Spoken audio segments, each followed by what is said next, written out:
Bismillahirrahmanirrahim. In this session, we will discuss about integral domains, subrings and ideas. तो हम कुछ concept अपने पहले सेशन से रिकॉल करते हैं. So we recall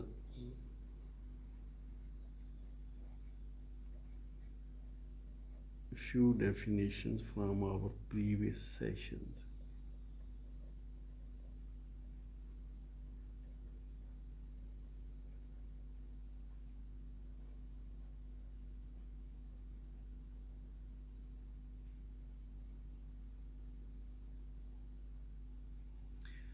First of all, recall that an integral domain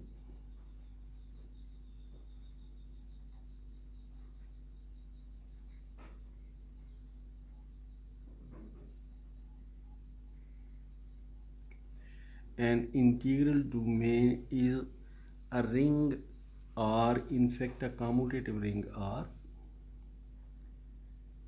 an integral domain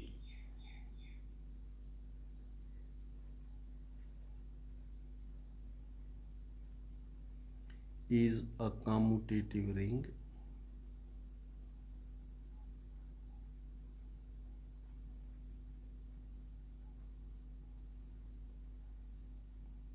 or which contains multiplicative identity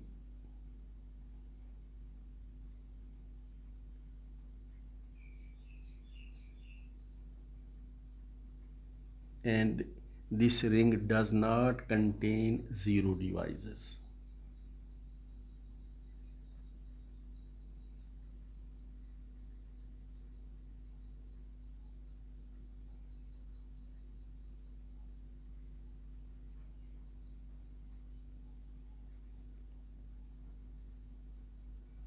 So a commutative ring R with identity which does not contain zero divisors is called integral domain. We also recall that if R is an integral domain,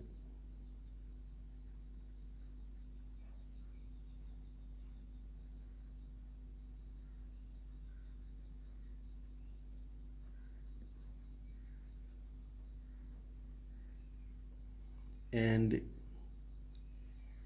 A is an element of this integral domain which is not equal to 0, non-zero element of this integral domain, then for any element B belonging to R, if A multiplied with B is equal to 0, then B must be equal to 0 because the ring R does not contain zero divisors. Now we recall the definition of field.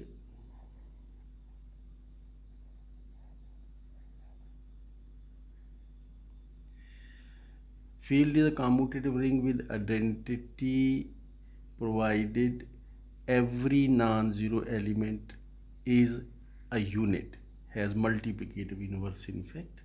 So a commutative ring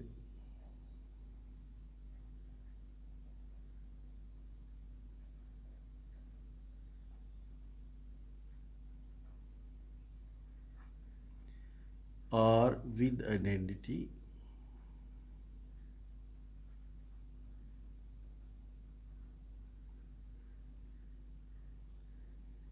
is called field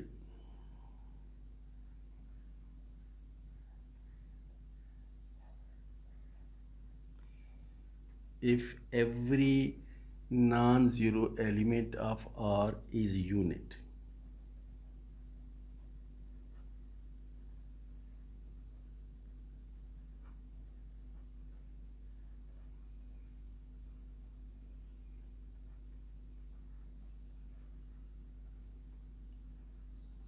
Means that if A is non-zero element of R, then there must be multiplicative inverse of A in the ring R. So having recalled these definitions, we come to a proposition which says that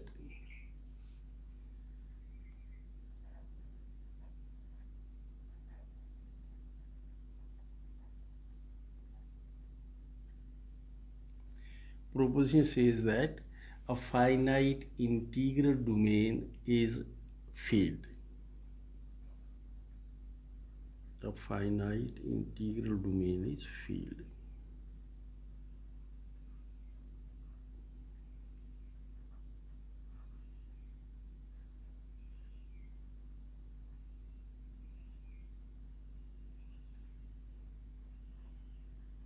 So let's see the proof.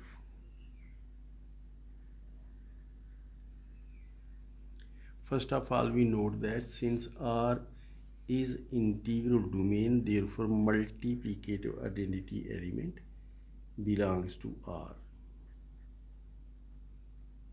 Since R is integral domain,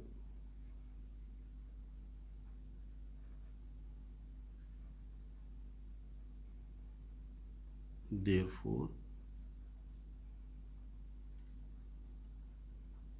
first of all R is commutative.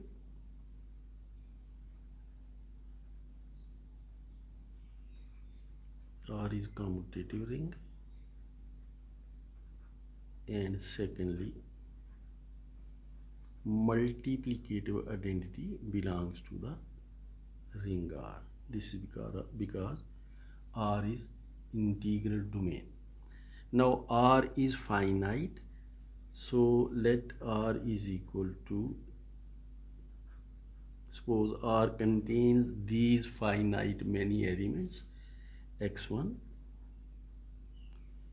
x2, so on up to xn. So these are finite many elements of the ring R. Now we choose a non-zero element of R. Let A belongs to R such that A is not equal to 0. We will prove that A is a unit. So we shall prove that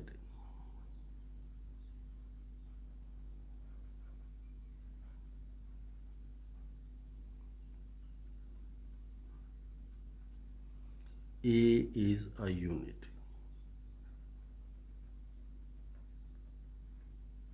So this is what we have to prove.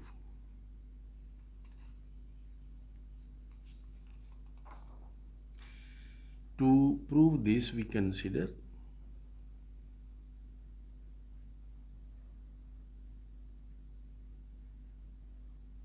in fact what we are going to do is we are going to multiply each element of this ring R with this non-zero element A.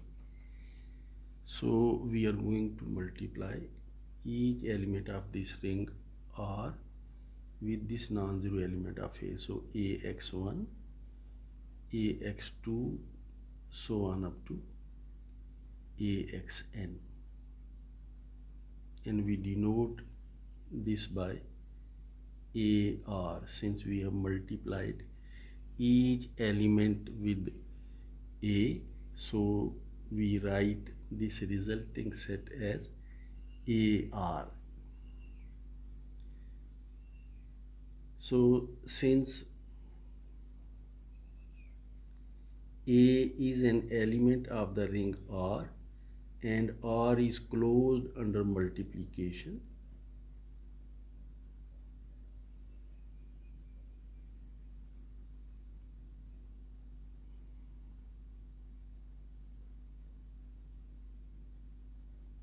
therefore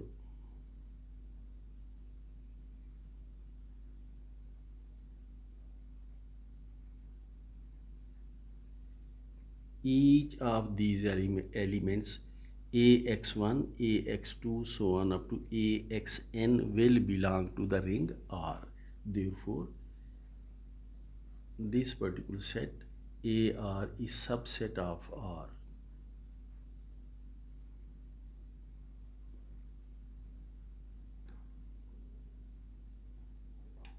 So having done that, we claim that elements of AR are distinct. These elements are distinct.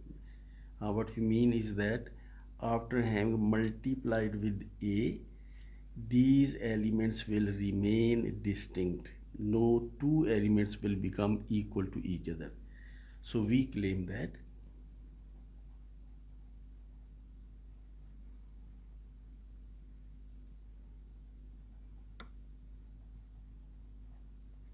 elements of AR are distinct.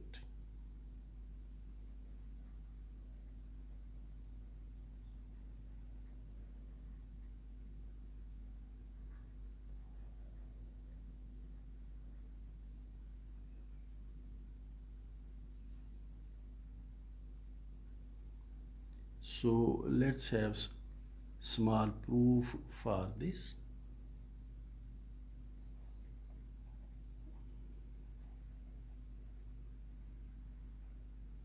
So for proof, we take two elements of R. Let xi and xj belong to R. These two elements xi and xj are not equal to each other. These are different elements.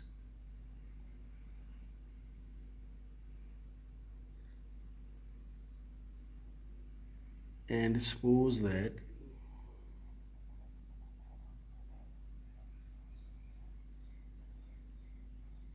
when we multiply element xi with A and element xj with A, suppose these two results become equal. Suppose it happens. Then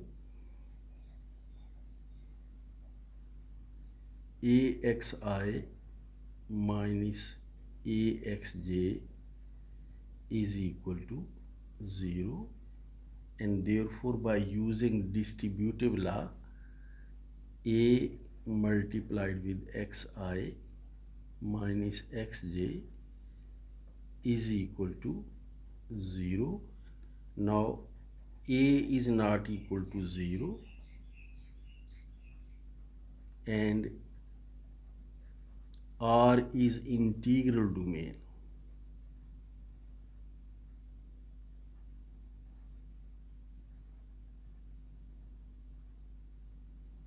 Therefore, this can happen only if xi is equal to xi minus xj is equal to 0. If product of these two elements is equal to 0, then and A is not equal to 0, then the second one has to be 0, because the ring R, क्योंकि ring R जो है वो integral domain है, and therefore xi is equal to xj. लेकिन हमने suppose किया था शुरू में हमने कि xi जो है वो xj के बराबर नहीं है, तो this is contradiction to this, which contradicts to which contradicts to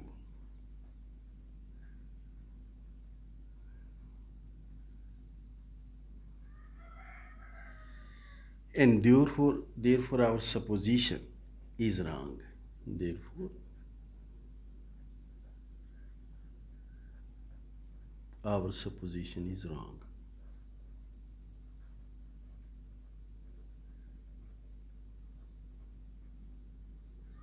And you know what our supposition is?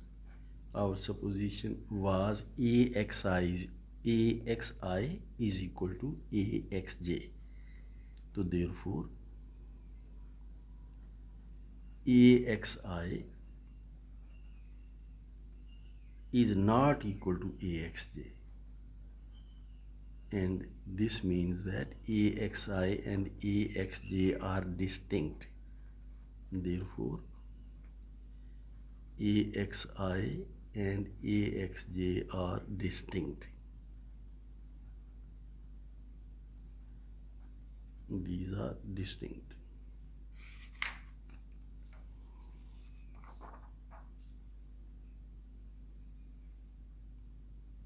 These cannot be equal to each other. So we have established that elements of A are distinct. Therefore, elements of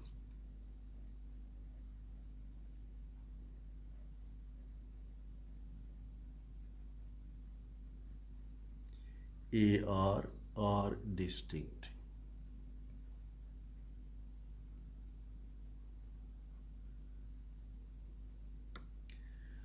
Now, having said that, note that AR is subset of R and elements of AR are distinct. So in R there are n elements. In R there are n elements, and we have multiplied each element with A. Having multiplied with A, number of elements in AR will be n again. AR is subset of R, and number of elements in AR is equal to number of elements in R, and this can happen only if AR and R are equal. Therefore, from 1,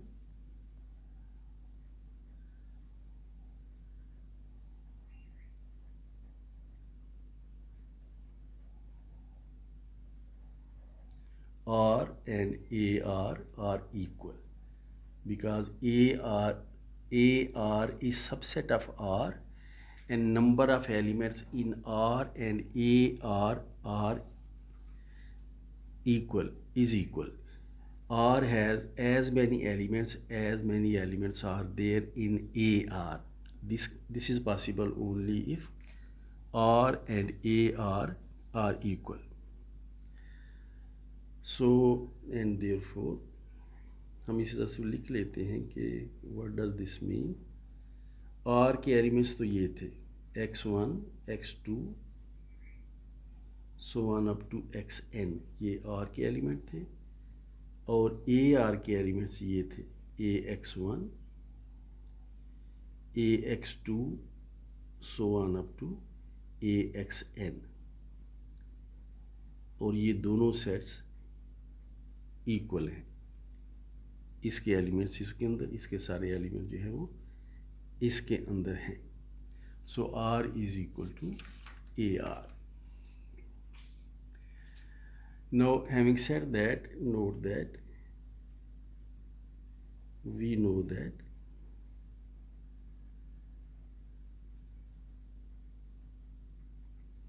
multiplicative identity जो है वो R को belong करती है. R को इसको multiplicative identity belong करती है. Therefore, क्योंकि इसमें मल्टीप्लिकेटिव आइडेंटिटी 1 मौजूद है, इसके अंदर कोई ऐसा एलिमेंट होना चाहिए जो उस 1 के बराबर हो. तो therefore there exists some element this of this type. तो कोई इस किस्म का एलिमेंट होना चाहिए AR में such that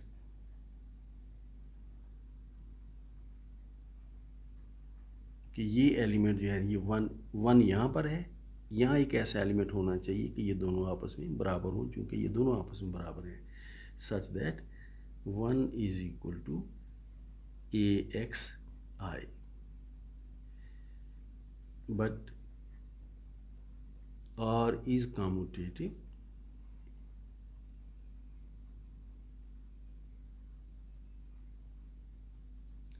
तो therefore हम लिख सकते हैं 1 is equal to AXI and this is equal to XIA, and therefore this particular XI is multiplicative inverse of A.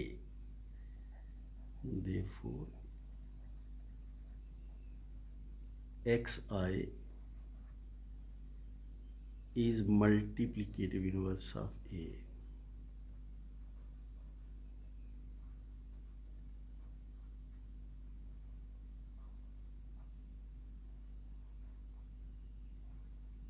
In R, and therefore A is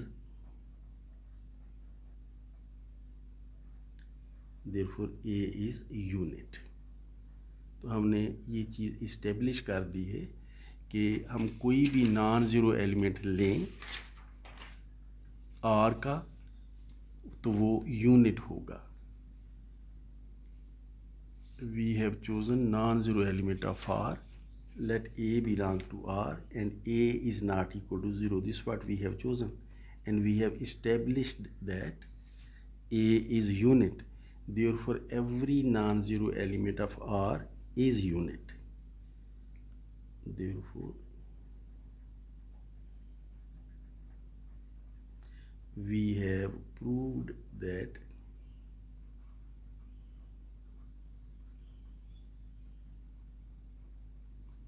every non-zero element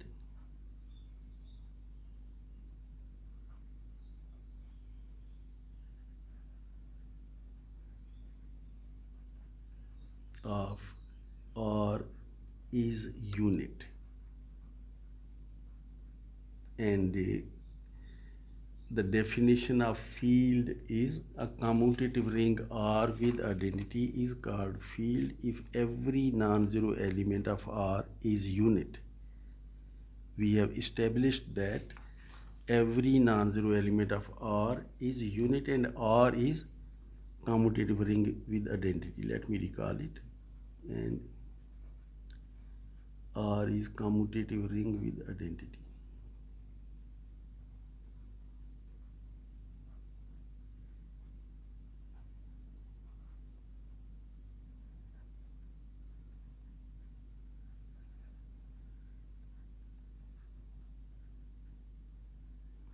Therefore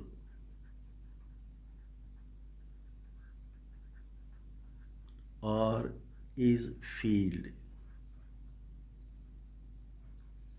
So we have proved that every commutative ring with identity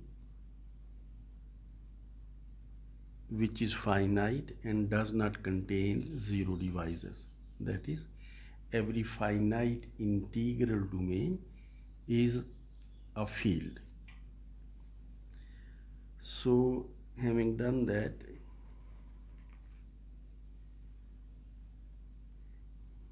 let's come to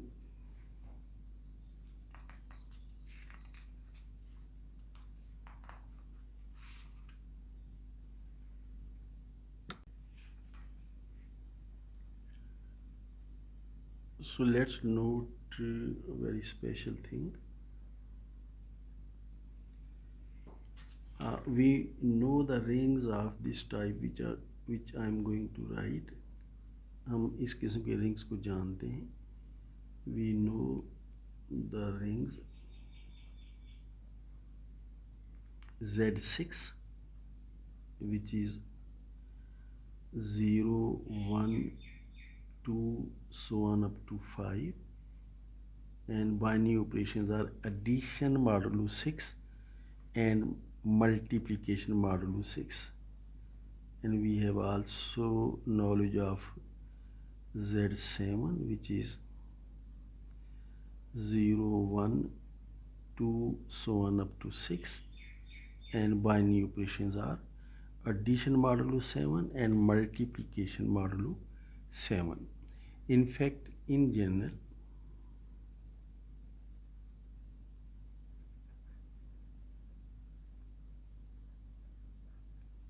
Zn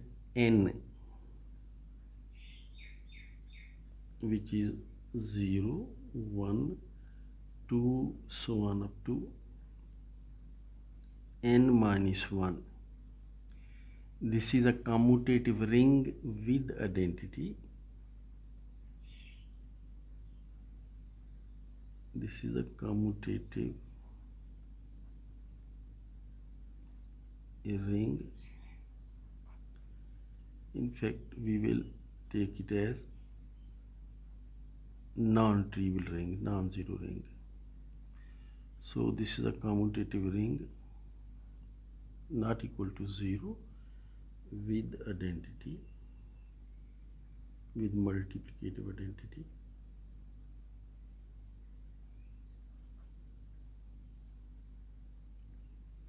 For n is greater than 1, in fact, binary operations are under addition modulo n and multiplication modulo n. For n greater than 1. We shall prove that if n is prime, we shall discuss and prove, in fact. So we shall discuss that if n is prime number, then Zn is field. If n is prime, then Zn is field. Before proving that, we make few observations. First, we make few observations. हम कुछ चीज़ें note करते हैं. Few observations.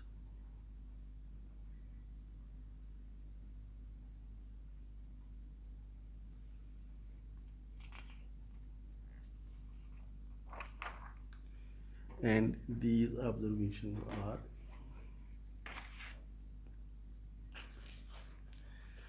first of all, I take this particular example. Consider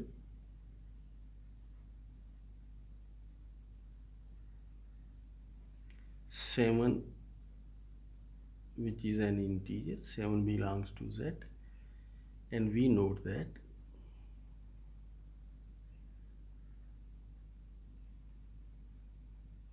seven divides 126.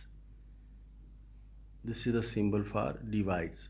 7 divides 126, and you can check it very easily.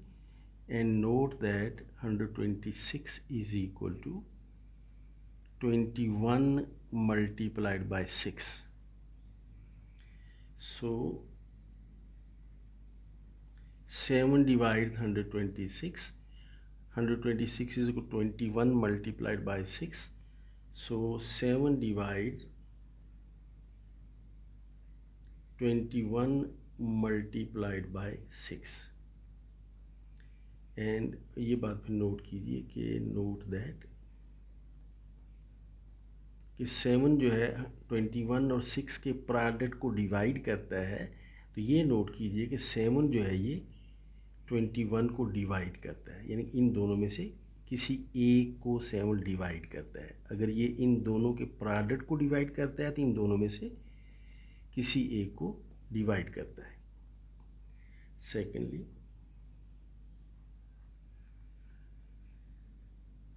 again 11 belongs to Z. This is an integer. We note that, और ये note कीजिए कि हम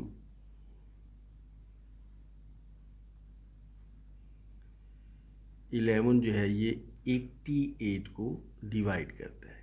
11 divides 88, और 88 को हम लिख सकते हैं 88 is equal to 4 multiplied by 22. सो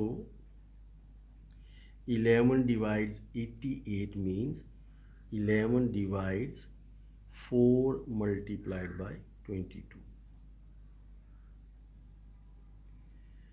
सो 11 अगर इन दोनों के प्रोडक्ट को डिवाइड करता है तो फिर ये नोट कीजिए कि नोट दैट कि 11 जो है वो 22 को डिवाइड करता है, यानी कि 11 अगर इन दोनों के प्रोडक्ट को डिवाइड करता है तो इनमें से किसी एक को 11 डिवाइड करता है. And let's discuss an other case, or let's generalize that in fact. So we have noted that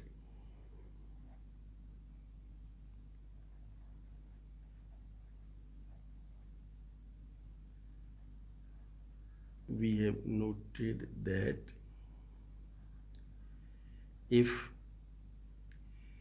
P belonging to Z is a prime, note कीजिए 7 भी प्राइम था, 11 भी प्राइम था. So if P belonging to Z is a prime,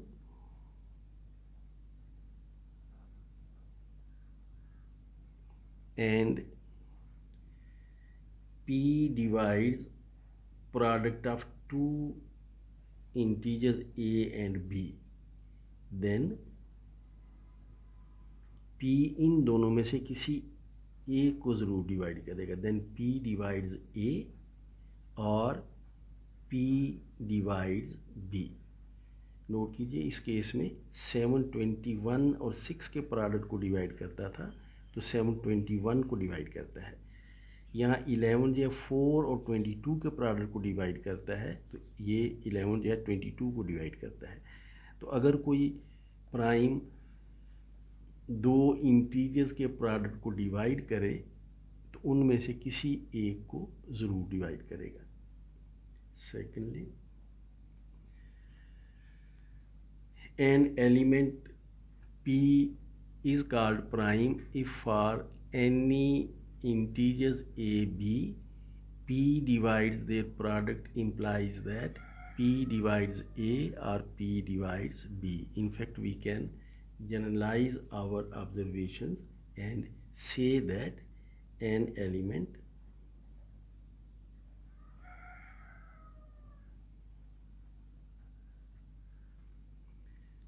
P belonging to Z is called prime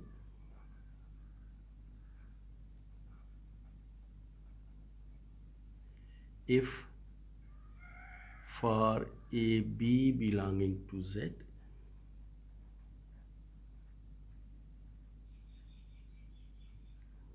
P divides product of A and B, P divides product AB implies that P divides A और P divides B, यानी कि P इन दोनों में से किसी एक को ज़रूर डिवाइड करे. मुमकिन है दोनों को करे लेकिन किसी एक को ज़रूर डिवाइड करेगा. Now we come to a proposition.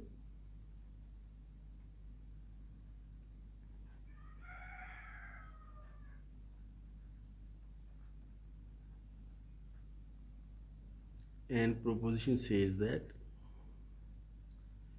if P is a prime,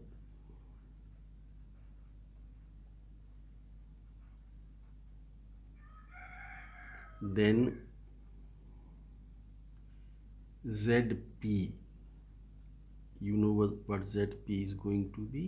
ZP is equal to 0, 1, 2, so on up to P minus 1. Then ZP is a field. This is what we have to prove. And for proof,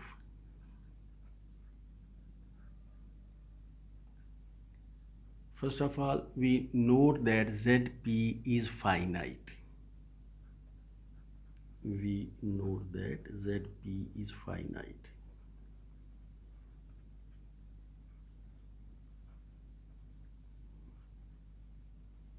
तो ये बड़ी simple सी बात है. आप देख सकते हैं कि Z7 जो है ना, उसमें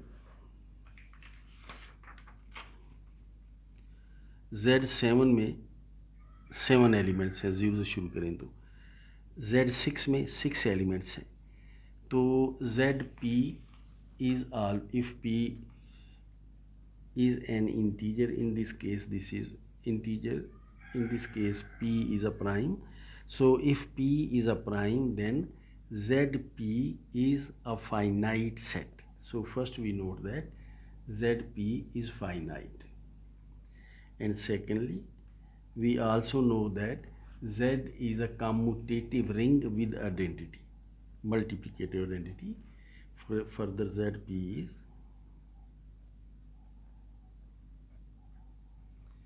ZP is commutative ring with identity.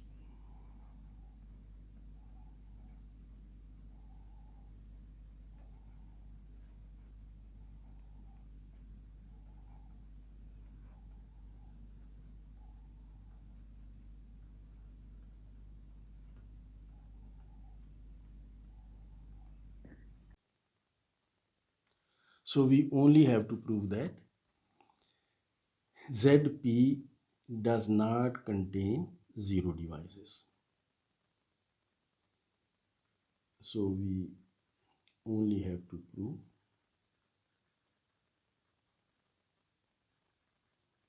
only have to establish that हम सिर्फ ये प्रूव करेंगे कि ZP ज़ीरो डिवाइसेस ZP में ज़ीरो डिवाइसेस नहीं है, that ZP does not contain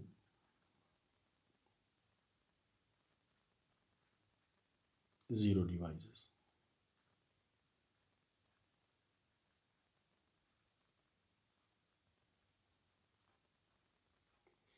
In order to prove that ZP does not contain zero divisors, we take two elements A and B so that P divides their product.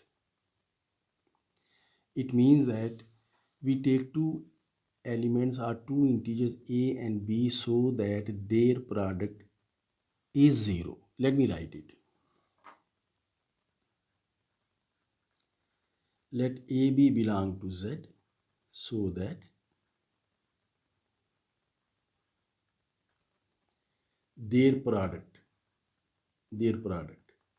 AB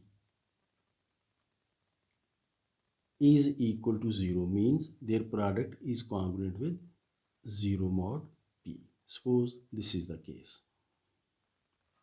Then you know that what does this mean? This means that P divides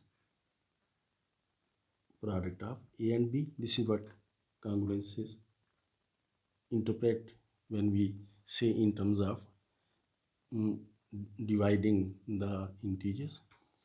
So then P divides product of A and B, but P is prime.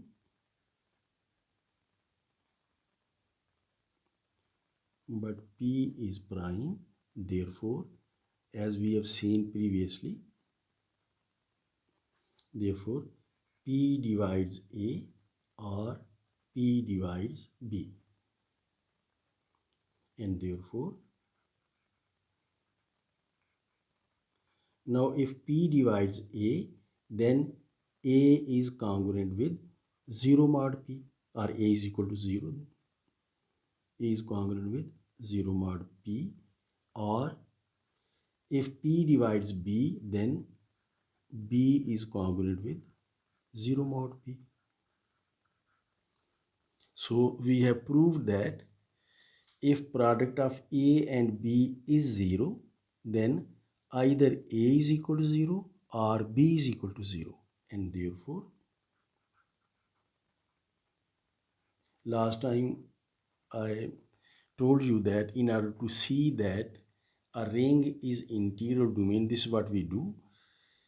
We see that if product of two elements is 0, then one of them becomes 0. If this happens, then that ring becomes integral domain. 0, that commutative ring becomes integral domain. Zero divisors do not exist in that particular ring, and therefore ZP is an integral domain.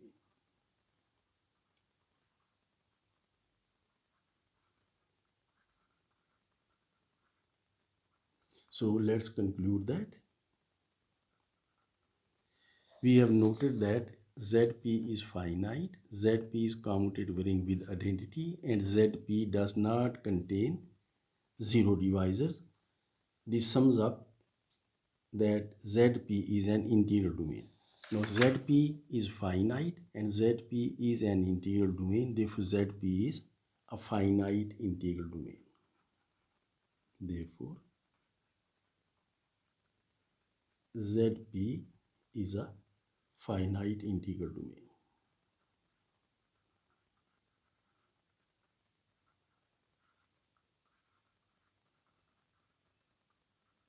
But every finite integral domain is a field. Every finite integral domain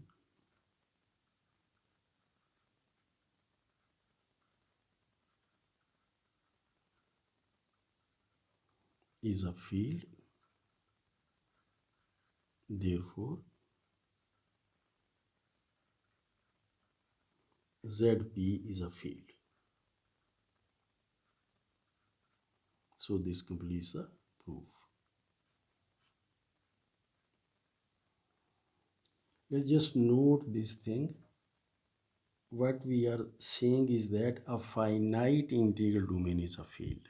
For example, for example,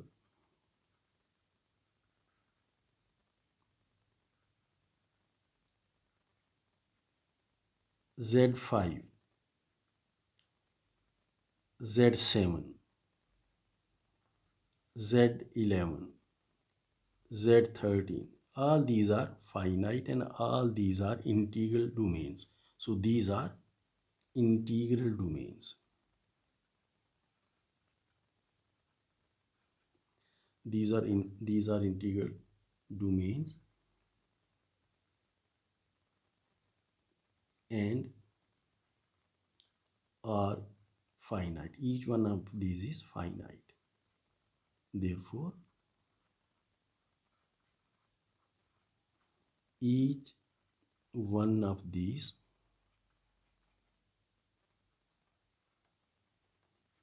is field. You can check it by yourself. Note that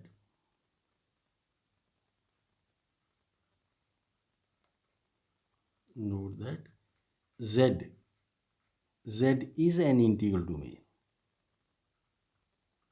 Is an integral domain,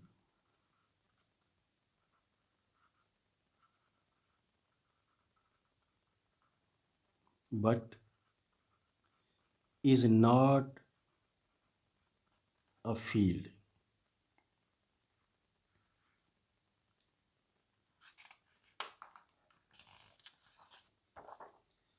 Z is an integral domain but is not a field.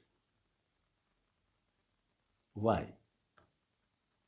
The reason is very simple, because Z is not finite. Z is infinite. So what our result says, that a finite integral domain is a field. Z P, if P is prime, is finite integral domain, so this is field. Similarly, Z5, Z11, 7, Z11, Z13, these are finite integral domains and are each one of these is field. So having said that,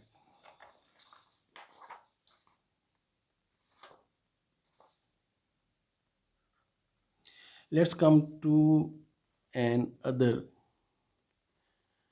topic. As we have studied, we know that when we talk about sets, we talk about subsets. When we talk about groups, we talk about subgroups. Now we are discussing rings, so we come to the concept of subring.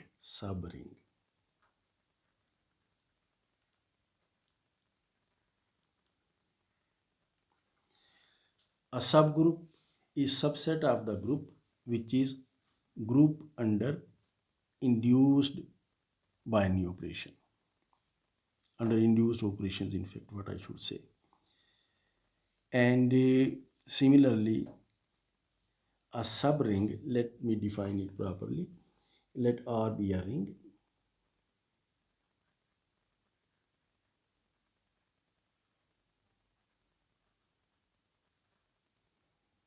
Then a subset S of R is called subring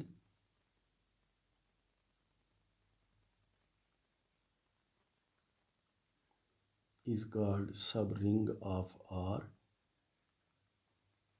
if S is ring under binary operations. Let's call under operations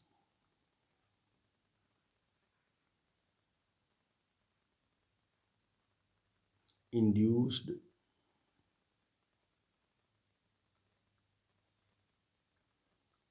from R. So under same operations, whatever are in R, S must be a ring.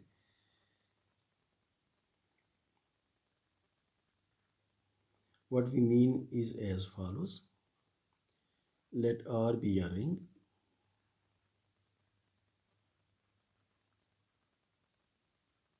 Then a subset S of R is subring of R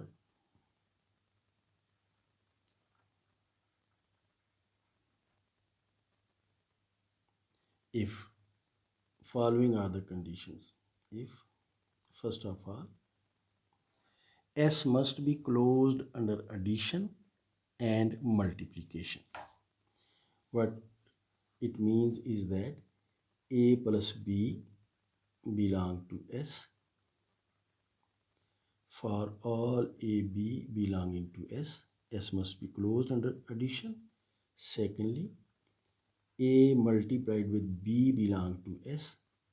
For all AB belonging to S.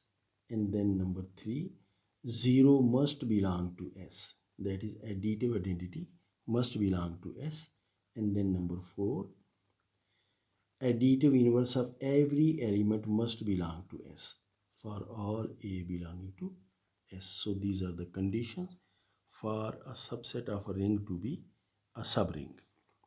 Let's see examples.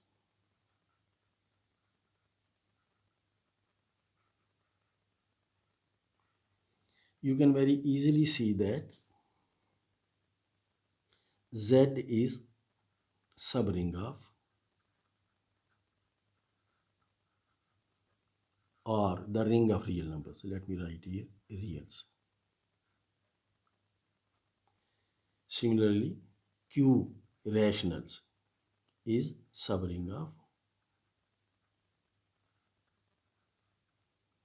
or the ring of reals. Similarly, or the ring of reals is subring of C, the ring of complex numbers, complexes, complex numbers, in fact, complex numbers. So these are Z is subring of R, Q is subring of R is subring of C, and you can see that Z is also subring of C. Q is subring of C. You can conclude these things on your own.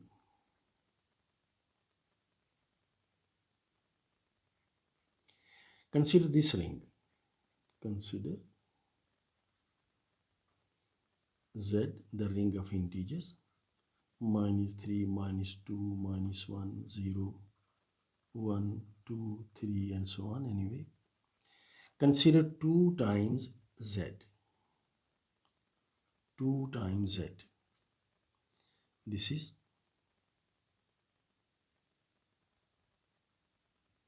-6, -4, -2, 0, 2, 4, 6, and so on. We know that 2Z is a ring. You can see it very easily. We know that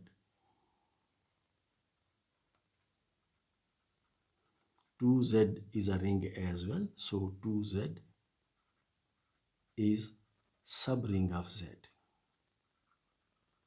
is subring of Z. Just note one particular thing, that the ring Z contains multiplicative identity. But 2Z is a subring of Z, but it does not contain multiplicative identity. So if a ring contains multiplicative identity, its subring may or may not contain multiplicative identity. But if a ring is commutative, then its subring is also commutative, because commutativity is just inherited. So let's make note of these things.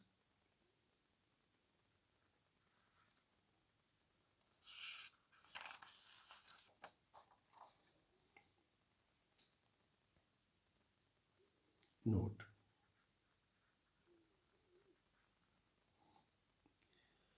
A subring, if ring R is commutative, if ring R is commutative,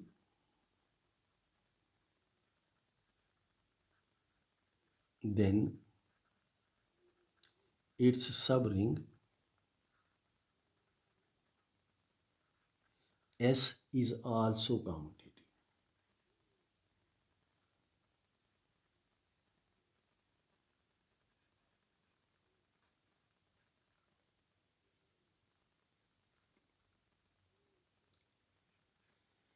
But if a ring R is a ring with identity,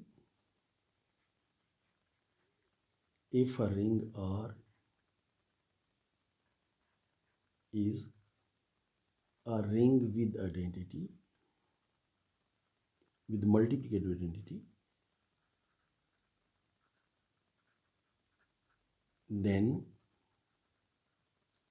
its subring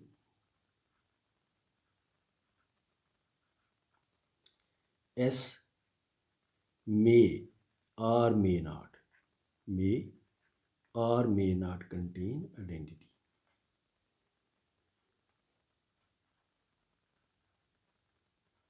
Multiplicative identity, in fact, may not contain identity. And you have seen this thing in our previous examples.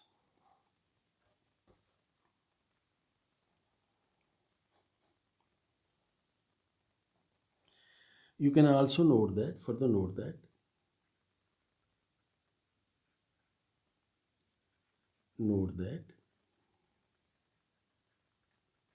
3Z, 4Z, 5Z, so on, are subrings of Z, and none of these subrings contain multiplicative identity. Now let's come to another very important concept, and that is of ideal of a ring. Ideals.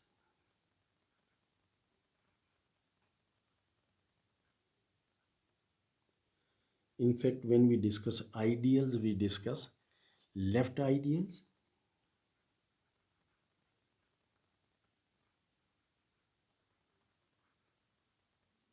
right ideals,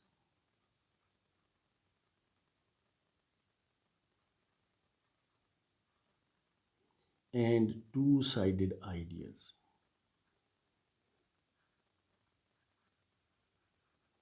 Two-sided ideals. Let's define. Definition.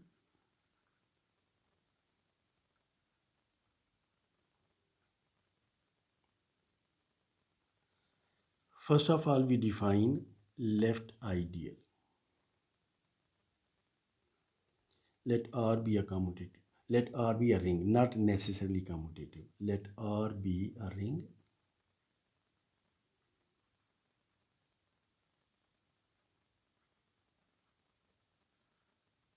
Then ideals are subrings, in fact. Then let R be a ring, then a subring,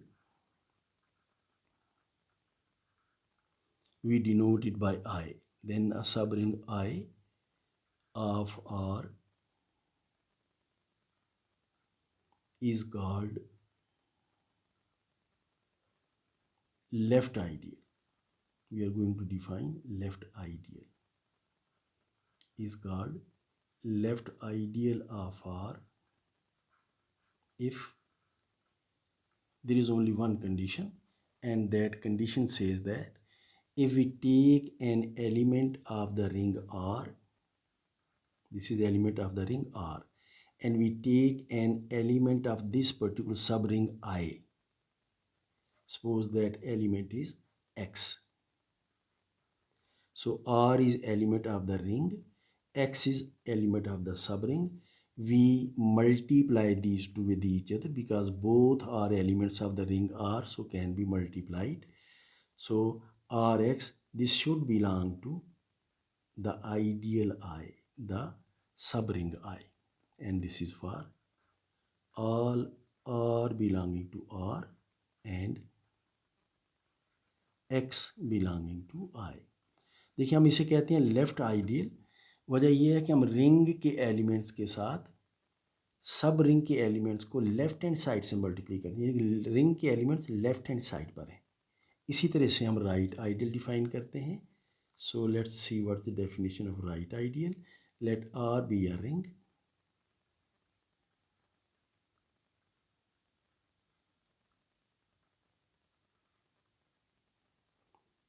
then a subring I of R is called right ideal,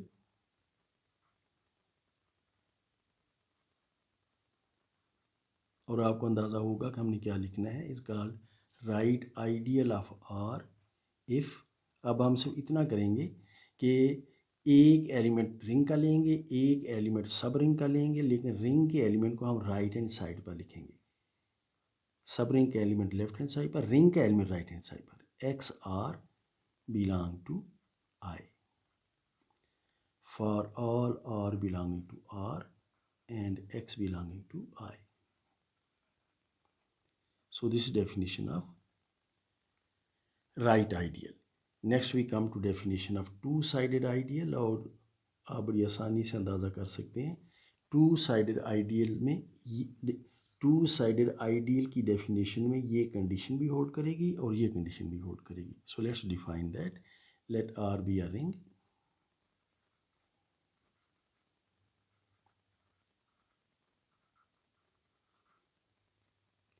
then a subring I of R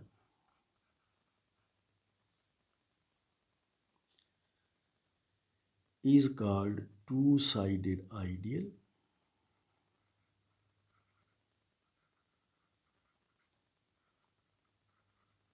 is called two-sided ideal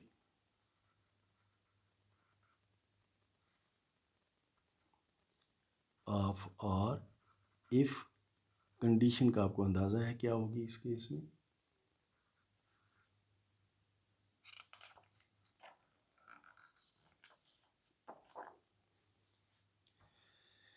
condition में ring के element को left hand side से multiply करें और सब ring के element को right hand side से, तो ये प्रोडक्ट भी आई में होना चाहिए, और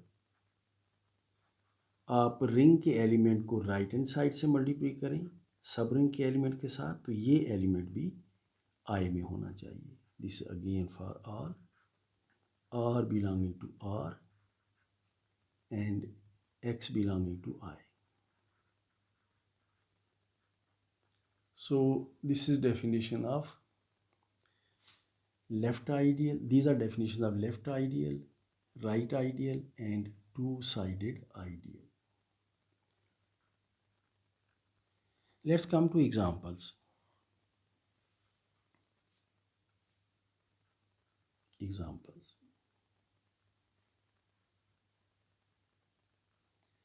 First of all, let's see example for left ideal.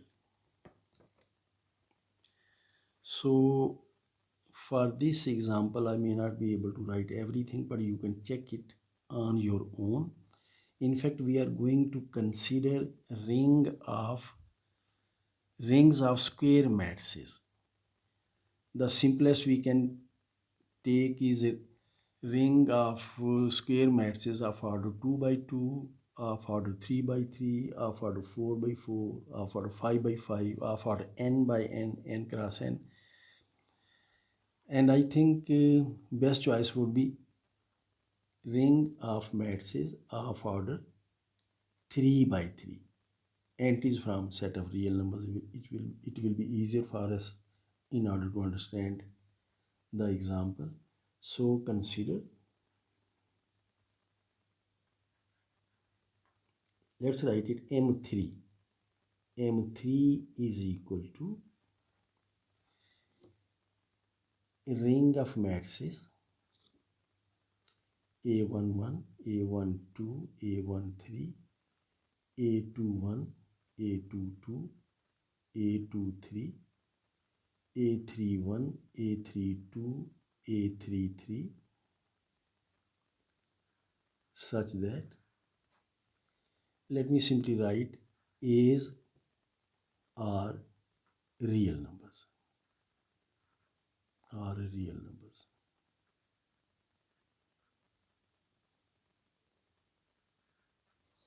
All these entries are real entries.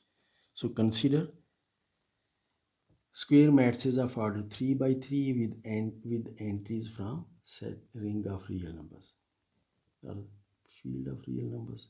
This is A's. Let me write it. Now, okay, I think it is A's. So these A's are real numbers. Then we know that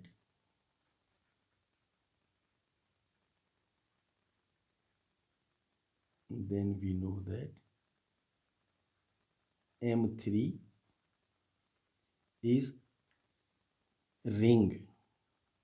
In fact, this is a ring with identity. Is ring with identity. And just to recall, and M3 is non-commutative ring. In fact, is non-commutative ring.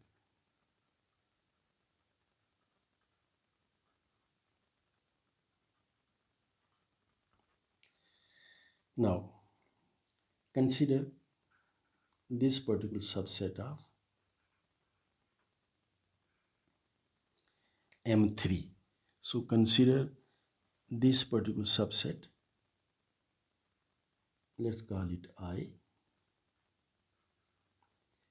This is subset of M3 whose say first two columns are first and second column, first or third column, whatever you like, or second or third columns are the first two columns are, anyway, it is your choice.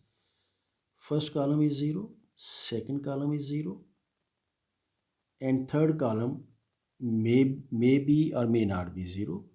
So A13, A23, A33. Consider this such that A's are reals,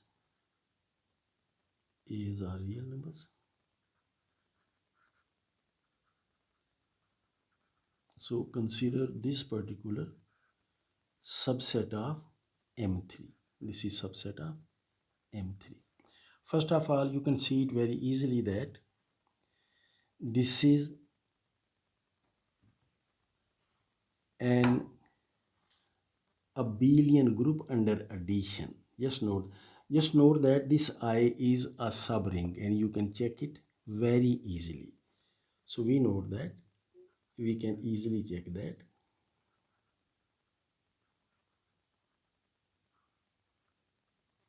Closure under addition, closure under multiplication, you can see it will happen. So we can easily check that.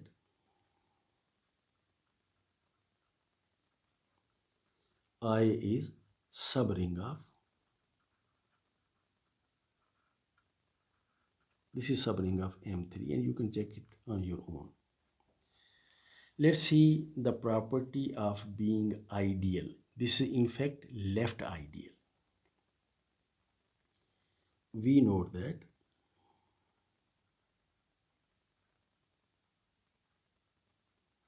for any, let's take an element of M3. Let's take it as B11, B12, B13, B21, B22, B23, B31, B32, B33. Let's take this element of M3. So for any element of M3, if we multiply this particular element of the ring, note that this element of the ring, B11, B12, B13, B21, B22, B23, B31, B32,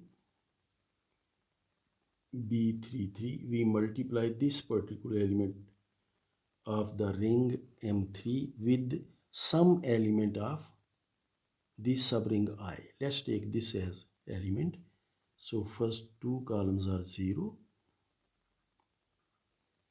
then A13, A23, A33. You can easily note that this is equal to, when we will multiply this first row with first column, we will get 0 at this place. Then first row with second column, we will get 0 at this place. Then first row with third column, this may be a non-zero element. Let's call it C13. Then second row with first column, 0. Second row with second column, 0. Second row with third column, this may be non-zero, C23. Whatsoever the result is, similarly we get 0, 0, and let's call this non-zero element as C33. So this is equal to this particular element. This particular element is again of same type. So this belongs to I. So if we multiply an element of a ring from the left hand side with an element of this subring, result belongs to this particular subring. So therefore I is, this will happen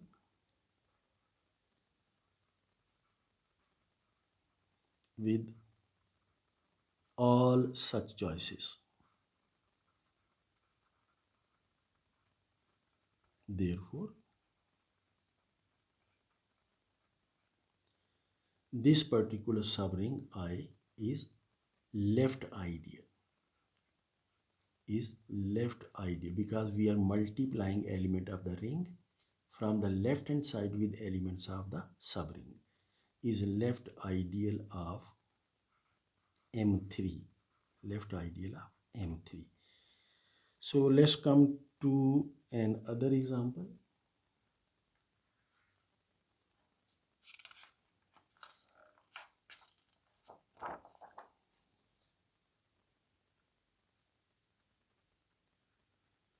Again, consider M3, the same ring. Consider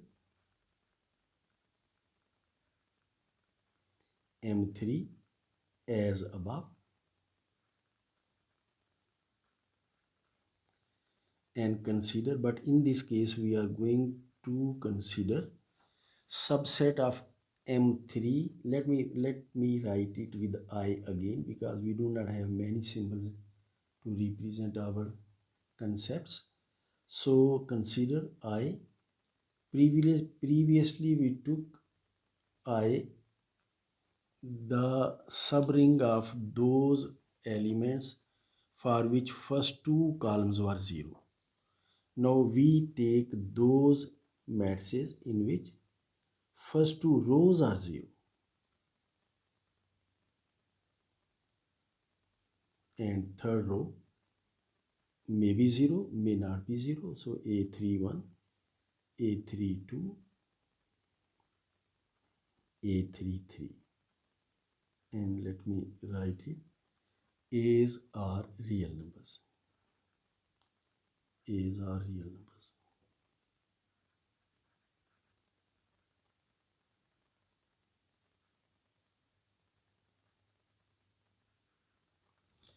So having taken this is subset of, in fact, this is subring of M3, as we have noted previously.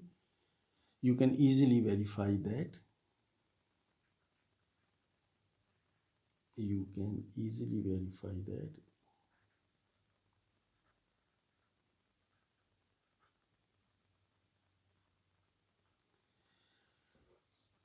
I is subring of M3.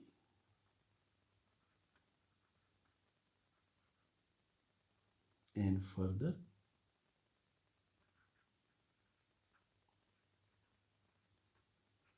now let's take an element of M3 and an element of I and multiply element of M3 with element of I from the right hand side, not from the left hand side. Further, for any, let's say use same symbols, B11, B12, B13, B21, B22, B23, B31, B32, B33 belonging to M3. We have, now we take an element of I, 0, 0, 0, 0, 0, 0, A31, A32, A33 and multiply it with this element of the ring, that is B11, B12, B13, B21, B22, B23, B31, B32, B33. And you can easily see that when we multiply this row with this column, we will get 0, and then second row with circle. You can easily see that our result will be first two rows will be 0. You can check it on your own. And when we multiply this row with this column and write at third place, this will be a non-zero element. Let's write it as D11, D1, D31, and then again you can see this D32 and D33, and this particular element belongs to I. So therefore, in this particular case, therefore that particular subring of M3 is right ideal, of M3. So we took these simple examples. In fact, note, you can choose any ring of square matrices.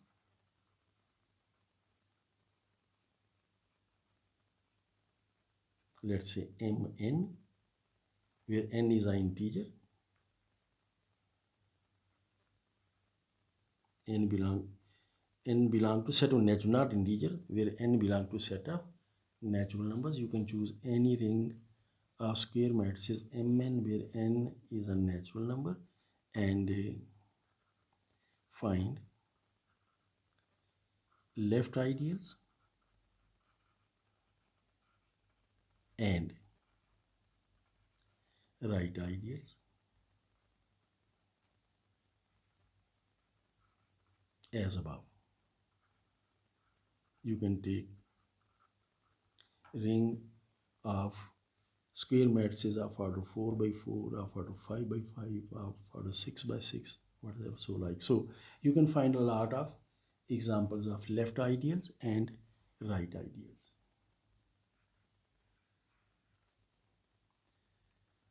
So this was about left ideals and right ideals.